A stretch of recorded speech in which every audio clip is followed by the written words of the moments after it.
For those of us who have watched this show since the 90s, what happened today was a direct slap in the face to decades of history. I am talking, of course, about the absolute audacity of Lucy Coe thinking she could manipulate the son of Carly Spencer and Sonny Corinthos using the exact same cheap parlor tricks she used on Alan Quartermain back in the golden era of soap operas. Did she honestly believe Michael would just blindly fall for a honeypot scheme orchestrated by a woman who has been playing these exact same games since the days she was parading around in her iconic red dress? It is genuinely baffling to watch a veteran character underestimate the younger generation so profoundly, especially someone with Michael's extensive and complicated pedigree. If you ask me, we need to take a step back and look at the legacy character involved in this messy scheme, Serena Baldwin.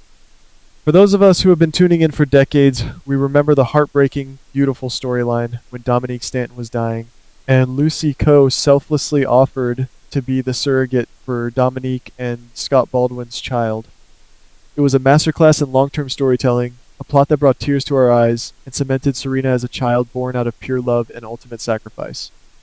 To see Serena now, all grown up and being utilized as a mere pawn in a corporate power grab at deception, feels like a betrayal of her character integrity.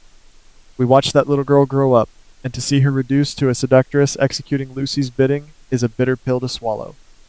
However, the way the writers are unraveling this plot is giving us some of the most compelling corporate drama we have seen in years. The landscape at Deception has completely shifted, and the catalyst for this earthquake was Maxie Jones. Maxie, who has always been fiercely protective of her career and her independence, recently made the monumental decision to sell her shares in the cosmetics company directly to Michael Corinthos. This was not just a simple financial transaction. It was a massive transfer of power. By acquiring Maxie's shares, Michael instantly became one of the most powerful and influential voices in the Deception boardroom. He is no longer just an outside investor or a silent partner. He is a kingmaker. Naturally, in a town like Port Charles, power attracts parasites. The moment Michael's name was inked on that contract, a target was painted squarely on his back, making him the prime objective for anyone looking to seize control of the company's future. This brings us to Lucy Coe. Oh, Lucy. We have loved her, we have hated her, and we have watched her scheme her way in and out of trouble for over 30 years. Lucy is terrified of losing her grip on Deception. The company is her baby, her legacy, and the thought of Michael Corinthos, a man with the ruthless business acumen of Edward Quartermain and the unyielding stubbornness of Sonny Corinthos dictating her company's future is her worst nightmare. So, what does Lucy do? She reverts to her oldest playbook. She encourages Serena to approach Michael, to flirt with him, to seduce him, and to use her feminine wiles to influence his voting power. Lucy's logic is incredibly flawed, rooted in a bygone era where a flutter of eyelashes could secure a boardroom victory. She assumed Michael would be so blinded by Serena's beauty and charm that he would simply hand over his proxy and let them run the show. But Michael Corinthos is not a naive young man anymore. We have watched him survive Pentonville, navigate the treacherous waters of his parents' mob ties, and outsmart manipulative women like Nell Benson and Claudia Zaccara. Michael has been forged in the fires of Port Charles' most dangerous families. The idea that he could be easily played by a sudden romantic interest is almost insulting to his intelligence. And true to his character integrity, Michael did not remain in the dark for long. In a stroke of classic soap opera fate, the truth was revealed not through a grand confession but through a careless whisper. As the storyline unfolded, Michael found himself walking the halls of Deception, likely reviewing quarterly reports or contemplating his next strategic move. It was then that he inadvertently overheard a private conversation between Lucy and Serena. The details were crystal clear, leaving absolutely no room for misinterpretation. He heard Lucy explicitly encouraging Serena to continue her romantic advances, outlining exactly how Serena could manipulate his emotions to secure favorable votes for their faction. He heard the cold, calculated strategy behind every smile, every touch, and every seemingly innocent conversation Serena had shared with him since he acquired Maxie's shares.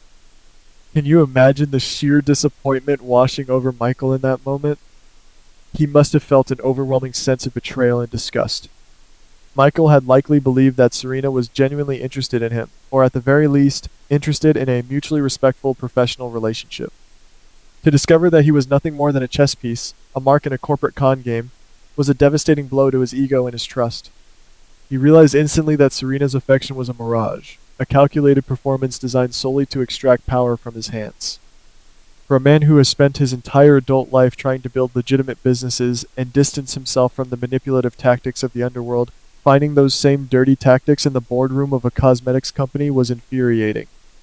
Instead of retreating or plotting a passive-aggressive revenge, Michael did exactly what a true Porter-Maine Corinthos hybrid would do. He confronted the threat head-on. The confrontation scene between Michael and Serena was an absolute masterclass in restrained fury. Michael did not yell, he did not throw things, and he did not lose his temper. He approached Serena with a chilling calmness that would have made his father Sonny incredibly proud. He looked the legacy character dead in the eye and dismantled her entire charade in a matter of minutes. He let her know, in no uncertain terms, that the game was over. He had heard everything.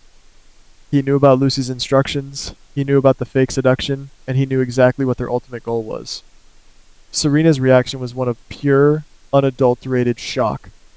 She had completely underestimated the man she was trying to play. She likely thought she was dealing with a wealthy, easily distracted heir, not a battle-hardened CEO who has survived some of the most vicious corporate and literal wars in Port Charles history. Michael's warning to her was absolute and uncompromising.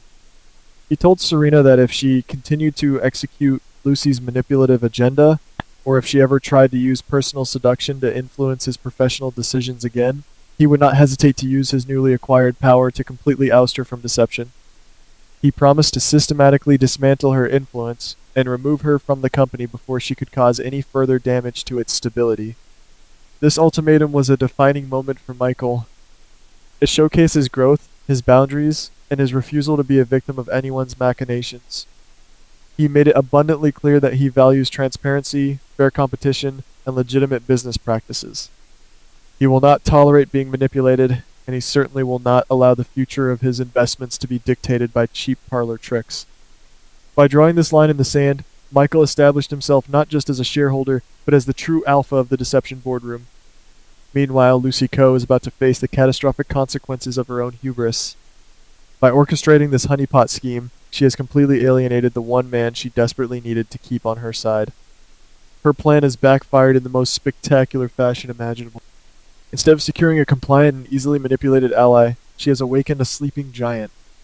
Michael is now acutely aware of Lucy's desperation and her willingness to play dirty. All trust has been completely shattered, and any potential for a peaceful alliance has gone up in smoke. Lucy has effectively turned Michael Corinthos into her most formidable rival in the ongoing war for deception. We have to ask ourselves, what was Lucy truly expecting? Did she forget who Michael's parents are? Did she forget the ruthless legacy of the Quartermaine family? In her desperate bid to maintain control, Lucy acted impulsively and foolishly, and now she will have to pay the price. The dynamic at deception is now a powder keg, waiting for a spark. Michael is on high alert, Serena is compromised and warned, and Lucy is scrambling to salvage a situation that she entirely destroyed with her own two hands. The alliances that once held the company together are fracturing, and the trust is completely gone. As a veteran viewer, I cannot help but feel a deep sense of satisfaction watching Michael stand his ground. It is a testament to the long-term storytelling that we cherish in this genre. We have seen this character evolve from a traumatized child into a formidable man who demands respect. While it is disappointing to see a legacy character like Serena used in such a deceitful manner, the resulting conflict is exactly the kind of high-stakes, character-driven drama that keeps us tuning in day after day, decade after decade. The battle lines have been officially drawn at deception. Michael has made his position clear, and he holds the power to back up his threats. Lucy and Serena are now on the defensive, forced to navigate a boardroom where their biggest target is now their most dangerous adversary. Will Serena heed Michael's warning and step away from Lucy's toxic influence? Will Lucy double down and try to find another way to undermine Michael's authority? Or will Michael make good on his promise and purge the company of those who seek to manipulate him? Whatever happens next, we can be certain that the fallout will be spectacular. The golden era of soap operas was built on precisely these types of power struggles, where family legacy, corporate greed, and personal betrayal intersect in the most dramatic ways possible. I, for one, will be watching every single moment with bated breath, my tea in hand, ready to see how the son of Port Charles' most powerful families handles the cosmetics queen. It is moments like these that remind us why we dedicate our time and our hearts to this beautiful, enduring art form. Until tomorrow, my friends, stay passionate, stay invested, and never underestimate the power of a quartermain scorned.